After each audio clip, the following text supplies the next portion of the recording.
What's good, YouTube? Cardfight King here, AQUA Life Baby. You already know we got Blastoise here with the assist.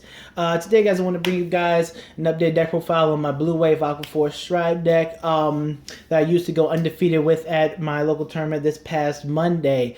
You guys know me and my boy Tetra Drive got a long, prosperous history together, and I'm finally happy that I got back into the groove of things with my with probably my favorite boss card, Grade 3 in Aqua Force. Just really happy, you know, I love me some Blue Waves. Now, prior to this, guys, I have been struggling with this deck for the longest time since the clan booster dropped. I've been struggling with this deck, to be perfectly honest.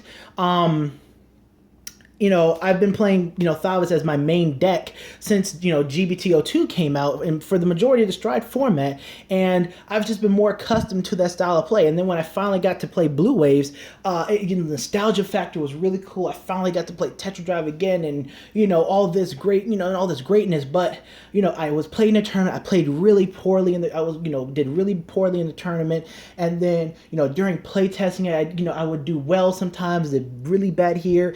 Things weren't flowing as smoothly as it was with Thavis. And then, you know, you guys saw when I played against Black Steve, when I rewatched the video, there were some things I could have done better, despite me, you know, not getting the triggers when I needed them and whatnot. There were some plays I probably could have made better, especially with my build. The build felt unnatural, and I just really wasn't labbing with the deck like I should have been. And then Monday came around, and, you know, I was labbing with it before the tournament. My boy Anton told me to throw in, you know, a few cards here. I started to try and apply some concepts, and terminology that I put in with Thavis, and, you know, then when round one hit, something just clicked, and I started to make a much better plays. I was seeing things, everything was flowing a lot better. The early games, my startup was a lot faster with this deck, and you know, it led to the best finish that you can possibly get when you're in a tournament, which is, you know, not losing a match. And, you know, ever since then, I've just been riding this wave. I've just been on this high with my deck, and I'm just excited. I'm really excited to be bringing you guys this deck profile, and I'm trying to continue to improve with this deck. So hope you guys enjoyed this deck profile, and let's get started. Alright, guys, so the starter is still Dagger Master Draco Kid. I still like him as the starter. People still prioritize getting him off the field. His ability to help you, you know, to give you that nice +1 when you restand with Tetra Boil is very good, or just to give you that nice +1 when, you know, you need to just try and draw an additional card on your first stride turn or whatever you need to do. It's still very nice. And obviously when you restand with Tetra Boil, that's, you know, that second attack with him that gains the extra crit really does put on the pressure and force some difficult guard decisions for your opponent. I do like him. Some people play Andre, some people play Bubble Edge Draco Kid. Andre I think is the better neutral starter. If you don't want to play him, so you can find your grade 3s. I'm not a big fan of Bubble Edge Draco Kid. I think that he causes you to you know, attempt to overextend more, just to draw cards to replace what you know, called out after overextension. But you know, that's just me for that. Obviously, we run 4 heal triggers. 4 Malika. 4 Malika is just too good. She makes a lot of plays in deck. That 3K comes in handy. So clutch. And I'm going to talk about that magic 3K number when we get to a certain card into the deck. 4 copies of Supersonic Sailor. Some people don't like to run, saying, well, you don't really counterblast them. But when this deck, you counterblast a little bit more often than you do in some other things. And my thing is that it's better to have it and not need it than to need it and not have it. And the more counterblasts that you have open to you, then the longer you can extend your combos, the more things that you're able to do, you know, turn to turn. And so I like to have my damage flipped. You know, I like to have my damage open so that I can continue to do what I need to do going from turn to turn, which is why I play 4 of him.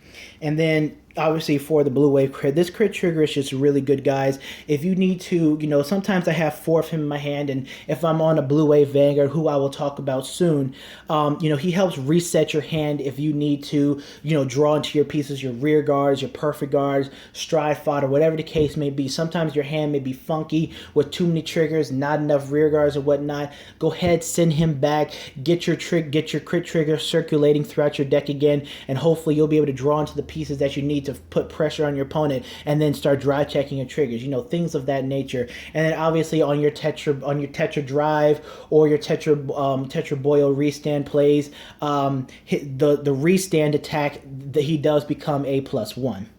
So a very good card. All right, on to grade 1. All right, guys, so for grade 1, I'm still running 4 Play-Doh. As I said before, I like to have my damage available to me. I like to have my counter blast available to me. I'm not really too worried about it. I'm not a big fan of perfect guard on my rear guards. This might change for regional purposes. I'm gonna see if I can test against Dimension Police a bit more when the Legend deck comes out, in like about, 3 weeks. I'm gonna see how the Cross is doing and things of that nature. But, I'm not too concerned about, perfect guard in my rear guards as I am my Vanguard nowadays, with all the powerful stride units and, things that gain crits and whatnot nowadays. 4 copies of Nikki's, the stride deck. We got to be able to stride. 3 copies of Stacia. Again, I talk about her a lot. Very good card. She's a decent 6K booster, but her real value is attacking from the back row. She helps you. She creates 4 battles by being able to just be attack from the back row. Then you can do an attack from here and attack from there. 9K, nice poke at the front row. You give her 3K like we talk about from Malika and possibly another card, or from Anger Boyle skill. She's 12K and she can swing on an MLB with both blasters in the soul or lower. So she can attack on the Vanguard and a non-crosswind Vanguard. And so there's just a lot of ways you can use her. And if you restand her with Lambro, she's 19. And again, if you have given her 3K from a resource, then she is 22. So that's another stage of guard. And there's just a lot of ways that you can use her. And she's an extremely flexible card in the deck, serving as a booster or as an attacker. And then I play 2 copies of Dispatch Mission Seagull Soldier. As you guys may have seen me be running, I was running Bright Shooter before. I took him out of the deck because when I was discussing with Black Steve before, we were talking about him, and it was like we were trying to discuss the benefits of Seagull Soldier versus him. And my argument for him was that, yes, I get to use him on the 4th battle, at the end of the 4th battle, to grab a grade 3 back, and then I can use that grade 3 as stride fodder for next turn, or dropping it for Tetra Boyle skill and whatnot. But then, we got to thinking, well, it's like, well, that's really his only usage. And sometimes if you put a grade 3 into the drop zone or the game, if you can get to 4 battles, we can add it back to hand. But we're like, we're like, well, we don't have anything in this deck that uses the soul right now, and so we have him. We were like, well, when we call him out, we can give plus 3K per unit. We put a grade 3 here. We can it's an 18K column. We use him. We can Soul Blast 1 and put the grade, and we can put the 3K on the grade 3. The grade 3 down, that's a 21K column. We can put it on Foivos, and Foivos will be standalone. But Foivos with the on the Tetra Bowl turn will turn into a it'll turn him from more or less a 14-15 to like a 16-17, hitting another stage of guarding for our opponent, rather than turning him into a 5K, two 5Ks. It could be 2 10Ks, things like that. So what he does is that when you call him to the field and you Soul Blast 1, give another unit on the board 3K, it can take something from one stage of guarding up to the next, and then at GB1 at the end of the on wave 4, at the end of the battle that he boosts, you bounce into the hand. Now that is mandatory, and if you're scared of Shadow Paladins, don't be, because remember I said in the Thav's deck profile, we can splish splash all over them. We don't really care. But we can bounce into the hand, so that's good because we can use him as an additional 5K shield. We use him to drop for Tetra Boyle if we don't need his services anymore, or we can save him in our hands. So then our following offensive turn, we can call him out, Soul Blast, and give plus 3K to another unit on the board, to hit another stage of attacking for what we need to do. So this guy, from testing him out recently, guys, I was not running him in the tournament. In the tournament, I was running Bright Shooter, but putting him in after the tournament and testing and labbing with him, he's done a great deal of work, and he's done a lot more work than Bright Shooter was for me in the tournament, and I'm very glad for his addition, and I'm looking forward to playing in more tournaments and getting him some more exposure to some more decks. So yeah. All right, on to grade 2. Sometimes you just don't think the card is good until they actually put it in. But we all know what card is good. It's Tidal Assault. You guys know me, guys. You will not see an Aqua Force deck profile on this channel that does not run Tidal Assault at least 3 copies. And actually, in my Ripple deck, I bumped him up to 4 copies because Tidal Assault is Tidal Assault. He is just too good of a card, guys. He is my favorite rear guard in Aqua Force. I will go into a corner if Bushiroad's Watchful Eye decides to hit it with a laser beam and put him on some sort of restriction list. I will go into a corner and contemplate. You guys know me and Tidal Assault. Yeah, I just love Tidal Assault. He's just too good. He provides us with a very strong early game, very strong mid, very strong late game. Restanding him is a blessing.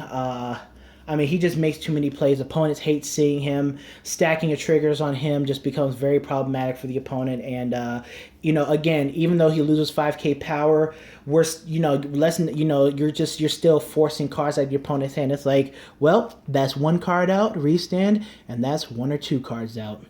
Hey, we're taking cards out. We're forcing damage. Tidal Assault's all good.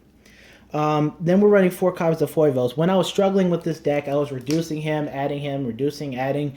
But 4 copies of him is just really good for this deck, guys. He's a blue wave card in name, so it gives us access to use the crit trigger to go back into the deck if we need to reset our hand to hopefully draw into a grade 3, hopefully draw into Strife Heart or something that we need. You know, we can get both on the board. If we open up with 2 of him, we can get both of them onto the board. And if we can call another card out here, we can go 1, 2, drive check. If we hit a trigger, stack it on here. If not, whatever. And then we can go 3, counter blast, restand. And speaking of counter blast, restand, his skill, guys, and I've been watching so many matches where people get this skill wrong, is when he attacks, wave 3, if you have a blue wave Vanguard, wave 3, when he attacks, you counterblast 1, he gains 2,000 power. Until the end of turn, he gains 2,000 power. And then at the end of the battle, he restands. It's at the attack, he gains the power of 2,000 for the counterblast. You pay the cost when he attacks. An opponent's Vanguard. Okay? Because it's just way too many times when people will just swing 9 and then counterblast 1, restand, and gain plus 2k. He's not Magnum Assault. He's Foibles. Okay? So, again, if you're playing with this deck, please remember, swing on 3rd battle for 11 with a counterblast. Remember, pay a counterblast. 11, restand, 11. Thank you. And then, but yeah, very important to the deck, very good. Makes clutch plays on Tetraboil. Now, him and Tetraboil do use 2 counterblasts, which is, again, why I run the Unflipping Perfect Guards, why you run Supersonic Sailor, because if, you know, so we can have our resources available to us. It's just a very powerful card in general. Again, another annoying card, and he's not restricted by Generation Break. So again, him and Tidal Assault make a very deadly early game combo. Another card that my boy Anton, credit my boy Anton, who told me to slap this into the deck before the tournament.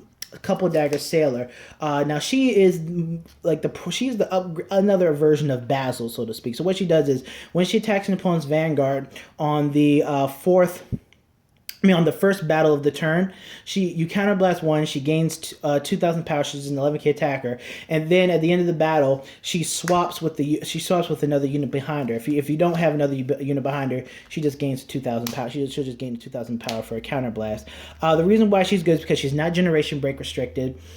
She gives us another early game, and what she allows you to do is, if you have 2 open counterblasts, like her and Foivos is pretty good. You can go 11 with her, counterblast 1, 11 with her, then swing with your Vanguard, if your Vanguard's a blue wave, and then you can swing with this for your 3rd battle, counterblast 1, swing with this for 11 or higher, counterblast 1, restand, swing with this for 11 or higher. So, she really just does make a lot of pretty nice plays. She actually helped me win a game, by poking out a shield, then having the unit behind her do things. She just enables the 4th battle. She's a very good card, very helpful. Very welcome addition. I'm gonna keep testing her out. I might take her out to test another card, but so far she's been working out very nicely. And then 2 copies of Baby Girl. Sailor Sailor. Again, guys, I didn't think she would work out in Blue Waves, but I wanted to apply that concept from Thavis. Kind of like the concept of how I put my starter to the side now in Blue Waves instead of behind my Vanguard. I put it to the side because of the early game I can get with Foivos and Tyasol, how I put my starter to the side now instead of behind Vanguard, really. Another concept I borrowed from Thavis is just I put in Saberflow, and she came in handy. Even though this deck, yes, it does draw a lot if you get the crit trigger to hand or if you use a starter. But if when she attacks on wave 4, you can go wave 4 attack, and that's what it is on Tetra Ball. You'll attack on wave 4, and then at the end of the battle, you can retire her, draw 2, then Tetra Ball, discard and restand. But again, what she did for me was important because I threw her in. I didn't think she would work, and what did she do? I retired her. She helped me top deck a heal trigger and a perfect guard. The heal trigger was a 10k shield I needed to block something. The perfect guard I was able to use to perfect guard something, and then so it allowed me to block and go into my next turn. I mean, like I said, every time I think of not using her or taking her out of a deck, she comes in handy. She always finds a way to keep herself in a deck. Whenever I think about taking her health, she always finds a way to, stay in a deck or, force herself into one. I mean, I don't know. I don't know what it is about Saberflow Sailor, but she is just a very good card, and I'm so glad Bushiroad gave us a card like this to give us a card that has a lot of utility, that gives us a chance to build up a defense going into the next turn. And she works. I love it. I love it. All right, on to grade 3.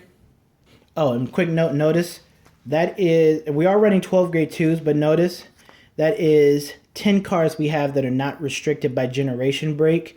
So our turn 2, we have 10 cards. We have 10 grade 2 cards that are not restricted by generation break. That means that we can get a really nice turn 2 playoff and turn 3 if we do ride in a grade 3. Very, very, very, very nice early game pressure. All right, guys. So grade 3, running 4 copies of Tetra Drive Dragon. Where's my SP copy? There he is. Tetra Drive Dragon. He's my old boss card. My old right hand man. Probably my favorite Force boss. I love him to death. I actually had to use his limit break, and I actually won on his limit break against the Shadow Paladins. I did drive check a double crit when the player was at 3, so I did sack him a bit, but the pressure I got off was really good. Forced his hand down. He no guard at 3, because I put heal trigger power on him, and he was at 16, and it is what it is. But very, very good card. At limit break 4, at the end of, he attacks on the second battle. Then at the end of the 4th battle, that your rear guard attacked an opponent's Vanguard, you can counterblast 2, discard 2, and restand him. Then you can also counterblast 1, and he gains 2,000 power. But you don't really use this skill like that unless you're like super desperate. But his restand skill at limit break 4 usually is only used in desperate situations where you were really pressured early game, or your opponent was playing grade 2 gaming you. You're sitting at 4 damage, but you have couple dagger, you have title, you have foivos, and you can get to the 4th battle really easily. So you can ride Tetra Drive and actually get his restand playoff, get 4 drive checks, move 4 cards off the top of your deck. And again, Brutal Trooper really does help with his play, because we can send Brutal Trooper back. We can draw a card, and then we can drive check. So again, on his restand play, that extra draw card is an additional plus for us on a Tetra play. So very, very good card, guys. Now I don't like riding him if we're striding, because Anger Boil is the better card to ride if we are striding. But if we do have to ride him, then you just have to formulate formulated game plan to ride him, and then just try and get to Anger Boil as fast as you can and ride him. And sometimes, guys, maybe riding Anger Boil is just not in the best interest for that situation during the game, and you might have to just drop him to stride in a Tetra Boil and go in. But Tetra Boil is definitely still a very nice card to have, your best backup. It has Blue Wave in its name. I don't like playing Thavis in this build. I don't like playing Skiros in the deck because they're not Blue Wave cards, and it just doesn't fit the mold of a Blue Wave deck. And it just really provides some inconsistencies. Now, maybe with the expansion of the G Zone, but throughout the deck it could provide inconsistencies. Now we got 4 Anger Boils. Anger Boil is an amazing card, guys. Very, very good card. Blastoise here enjoys it. So Anger Boil is GB2. When he attacks on wave 2, you can stand a unit and give it 10,000 power. Literally, he's like a mini Lambros. And then his stride break skill, when you stride Tetra Boil over him, when you attack on the second battle, you stand 2 units and you give them plus 3k power. Now, again, in Vanguard, we have the do as much as you can rule. So if you, like, let's say, you stride Tetra Boil, over him, and you have 2 units, whatever, 2 units to the side. You attack with 1, you attack here, you restand him, you give him 3k, but then you can give another Tetra Boil 3k because you do as much as you can. You choose 2 units, you stand them and give them 3k, regardless of one standing or not. You still chose the unit and you give it the 3k. So again, still a good unit, still a very powerful card. His GB2 is amazing. His GB2 can still end games. Again, a mini Lambros. His GB2 can still end games. Works very well with Foivos, with Tile Assault. It's free, so can't get any better than that. All right, on the Stride deck. All right, guys. So the Stride deck. Now, this might be a little confusing, but I'm going to explain first.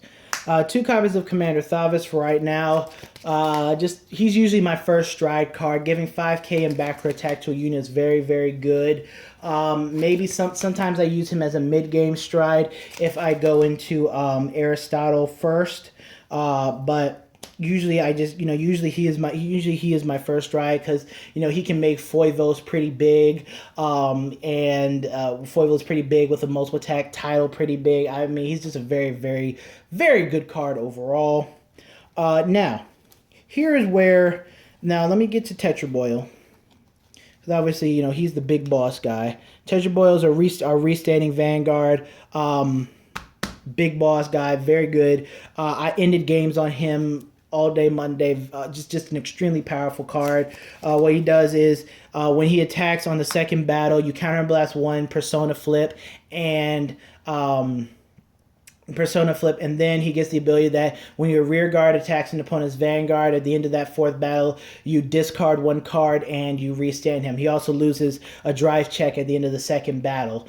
When you swing on him for the second battle, he also loses a drive check -1. So you twin drive, and then after that you restand twin drive again. So be broken if you did triple drive. But so yeah, that's Tetra Boil. Very powerful card, guys. Very, very powerful card. Taking 2 attacks from a Vanguard attack is obviously very, very threatening. Now, I want to talk to you guys about another card in the deck. Now, I was running 2 copies. I was doing 2 copies of Lambros in the deck. Because Lambros is like the god of all strides in a way. Him and Tetra Boil are like just 2 of the best strides to me in the game. Lambros, you guys know what he does. He's Lamby Bamby, baby. It's Lambros. Now, another stride I wanted to run in the deck as well is Aristotle. And I would be running either or, which is why I'm showing you both. And we are getting expansion to our G-Zone to 16 cards, so I will be running both. But the reason why is because I want to say in the tournament I was running, it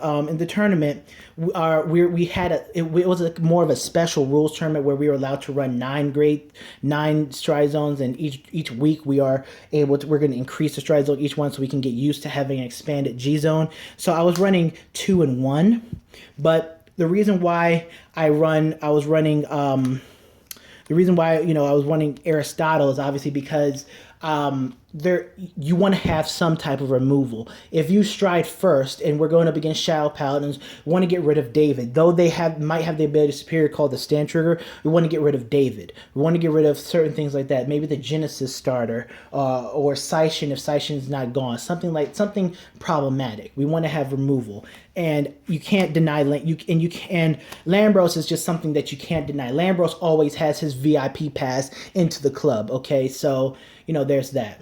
But yeah, hope you guys enjoy the deck profile, guys. I know it's long again. Just wanted to explain. Just wanted to cover a few things. So hope you guys enjoyed it. And Cardfight King, and we out. Peace.